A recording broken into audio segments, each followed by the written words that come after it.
This is a talk about the theory of true narrative representations applied to biological signaling systems in general and to autoimmune disorders in particular. First, what is TNR theory? To show what TNRs are, we can illustrate them at a mesoscopic level, kind of a middling level in natural language used by a child or adult, at a microscopic level in genetics, epigenetics, and proteomic systems, the kind that are of greatest interest in autoimmune diseases, and then at the macroscopic level in the life cycle from conception to maturity or even across generation. And then by showing how TNRs can be corrupted, we make the connection to biosignaling systems at the micro level and show why it is in the ongoing construction of TNRs that health and well-being are most vulnerable. Specifically, during gamete loading of meiosis, rapid growth in embryological development, for instance, mitosis, and in making repairs or fighting off infections of injured, disordered, or diseased cells, tissues, or organ systems. TNR theory also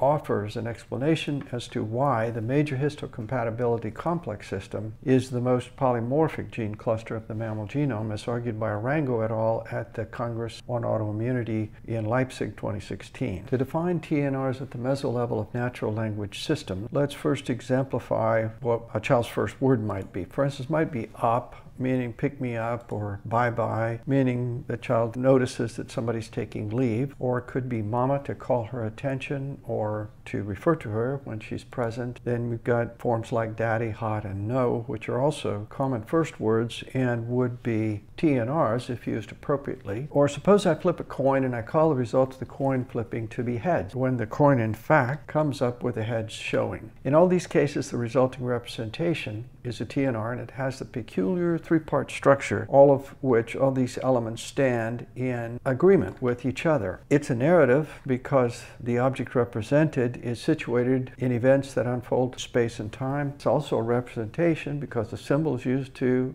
refer to, signify, or represent its object. Now let's consider the components one by one. The S is an abstract symbol, actually always a string of signs or symbols. It may be short, like this one, or simple, like this one.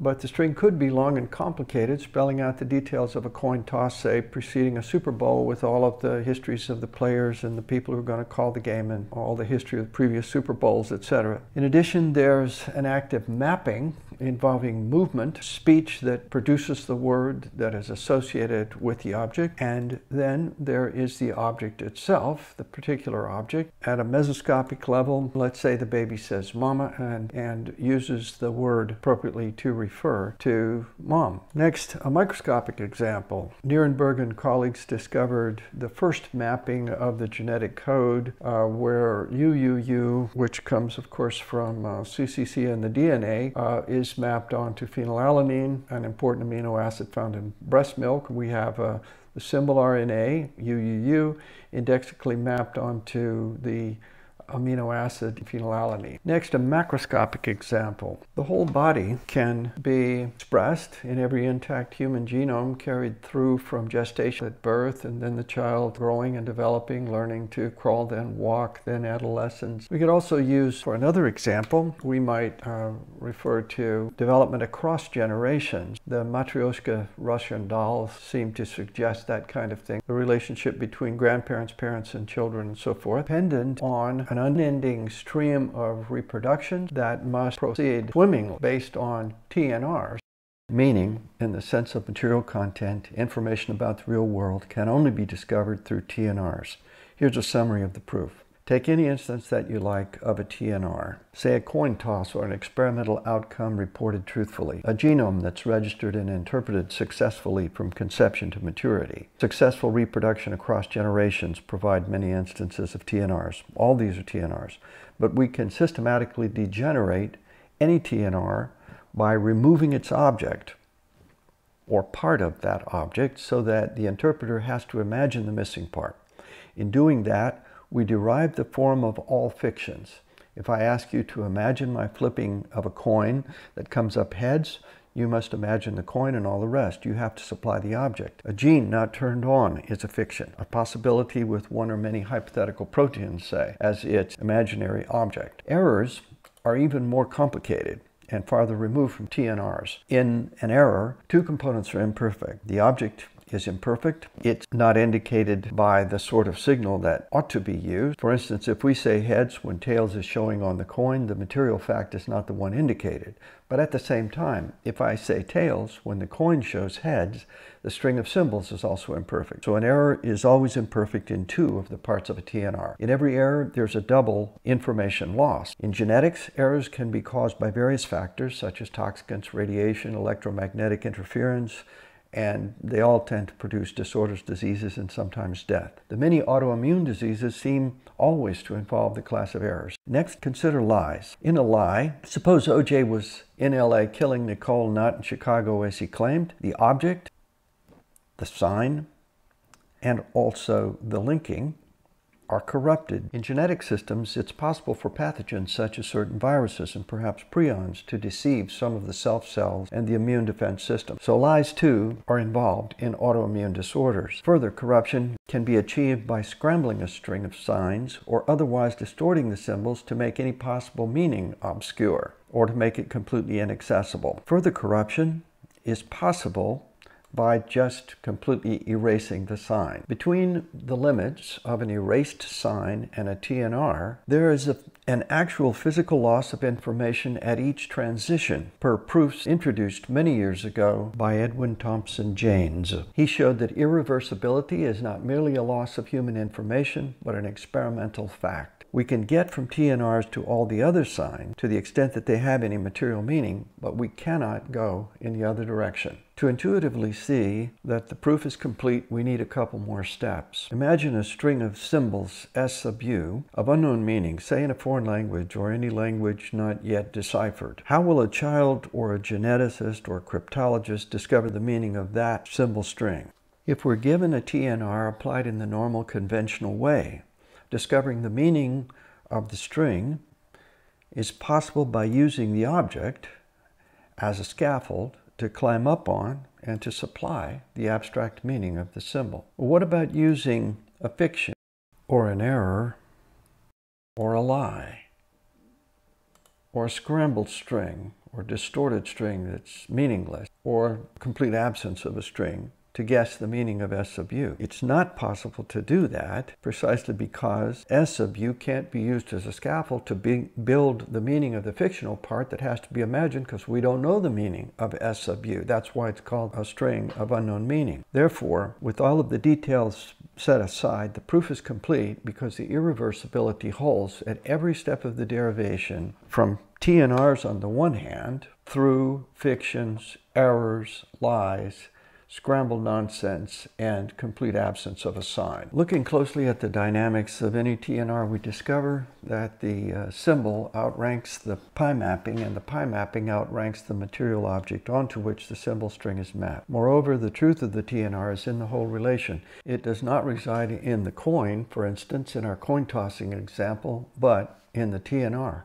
The same holds in genetic or in any other sign system. If the three elements are in agreement, the whole is a TNR. If the fact delivers all that the indexical use of the conventional sign requires, then the whole relation is a TNR. We can say, however, that the material fact is determined by the pi mapping of the string of symbols that signifies that fact. Such a structure found in every TNR and only in TNRs has this extraordinary logical uniqueness. It's the only kind of meaningful representation that can determine any particular fact out of all the possible facts in the universe. Also, the TNR relation establishes a connection between the fact it determines and all the other facts with which it's intrinsically related, including the pi mapping act and the string of symbols. So the TNR itself also has the unique logical property of a kind of balanced and well-determined connectedness with the space-time and material world. Finally, the symbol string appearing in any TNR is always generalizable across all possible material contexts exactly to the extent that the contexts are similar up to the limit of complete sameness or identity. Why is all this important to genetics, epigenetics, and proteomics? Because everything there also depends on TNR. Everything, as TNR theory shows, depends on the successful mapping of the symbol through indexical pi mappings onto their intended objects. More to the point, the genetic, epigenetic, and proteomic, call them the GEP or JEP interactions in the JEP cycle, all of them depend on TNRs. If corrupted, we get disorders, diseases, including those designated in the autoimmune list. In that cycle, DNA communicates through RNA with proteins, which once we reject the Crick dogma and Ono's junk theory, per the recent discoveries of Pelianis and colleagues, we find that proteins communicate with DNA by placing something like a methylation cookie in the DNA. Furthermore, we know that the DNA communicates within itself. RNAs communicate with RNAs, and proteins communicate with proteins. Pressing forward, looking toward autoimmune disorders, to show that TNR theory applies in the GEP cycle, we can take the DNA as a complex string of signs interpreted through a complex of RNA pi mappings, which relate to protein objects that communicate back to the symbol string, even modifying it for further downstream uses, accounting for differences from parent cells to their progeny and probably across distinct generations of organisms. Moreover, if we look within each phase of every iteration of the communication cycle, we discover TNRs within TNRs in a kind of fractal patterning, just as explained by Pelianis' fractal genomics. Corruption of TNRs is most apt to occur in massive information transfers. Most studied are repair and defense functions at the site of one or more injuries or infections. Less well understood are the rapid growth phases of mitosis that are also vulnerable, and gamete loading during meiosis. No one is very surprised to learn that macro-level traumatic injuries, such as blows to the head, are injurious. Most of us know what became of Muhammad Ali, formerly Cassius Clay, but fewer people know about the micro-level impact of toxicants, such as methamphetamines, that were almost certainly the cause of Parkinsonism in Michael J. Fox and 5 of his friends on the set of Back to the Future movie. It was one of his physicians to discover the meth connection. But micro-level trauma by toxicants, radiant energy, and electromagnetic fields have only recently come to be noticed, and the causes are not yet well understood. Every educated health professional knows about Louis Pasteur's work, sustaining the germ theory of disease, his development of a rabies serum, and the rapid development of vaccines after his lifetime, but hardly anyone knows that he poisoned himself inadvertently by dipping his hands repeatedly in a vat of liquid mercury for some of his experiments. One's reported at the Sorbonne in 1864, where he refuted the theory that microbes are capable of spontaneous generation. Everyone nowadays knows about nuclear radiation and the dangers of X-rays that killed Konrad Röntgen and Madame Curie, both of whom died of radiation poisoning. But fewer people know of the evident dangers of proximal exposure to electromagnetic forces and electromagnetic fields that are likely causes of cancers, as was probably the case for the brain cancer that killed Ted Kennedy. His wife believes it was the cell phone that he always had glued to his head for the last decade or so of his life that caused the brain cancer on that side of his head. Meanwhile, a few notorious pathogens have been targeted with vaccines. They get the majority of attention, while manufactured toxicants, weaponized pathogens, and genetically engineered products that we're breathing, ingesting, and injecting are almost certainly causing the majority of the very costly chronic non-infectious conditions that are killing and disabling many people. In fact, I think they're causing the autoimmune conditions focused on at this Congress. And did I mention interactions? All of them can disrupt biosignaling TNRs and the genetic, epigenetic, and proteomic cycles that are necessary to our survival. Here are just a few of the humanly manipulated or manufactured components that we're breathing, ingesting, injecting, or in some way absorbing from our environment. Among the most insidious and the least understood are GMO products using recombinant DNA. In addition, there are toxicants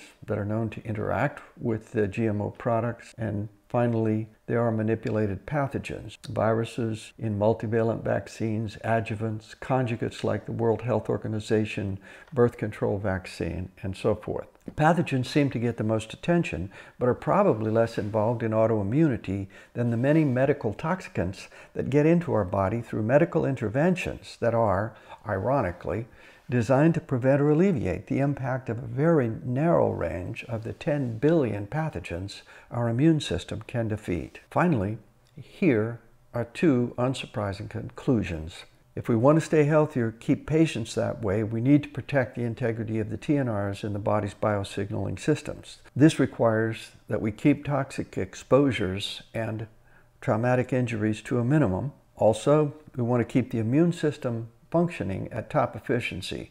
As Pelianese recommends, we need to watch what we eat, or more generally, watch what we consume, or otherwise invite into our bodies. Also need to get some rest and exercise regularly. Finally, I conclude with an observation that might have little surprise value since I mentioned it at the top. In a fairly straightforward way, TNR theory shows, I believe, why a certain claim at the 2016 Autoimmunity Conference by Arango et al. Must be true. They argued that the major histocompatibility complex system is the most polymorphic gene cluster in the mammal genome. TNR theory shows with almost algebraic certainty why that observation in all probability must be true. To make repairs and to clean up debris after the equivalent of a biological war within the body, the genome must be massively consulted. Hence, the necessary complexity of the MHC complex, as Arango et al. Argued.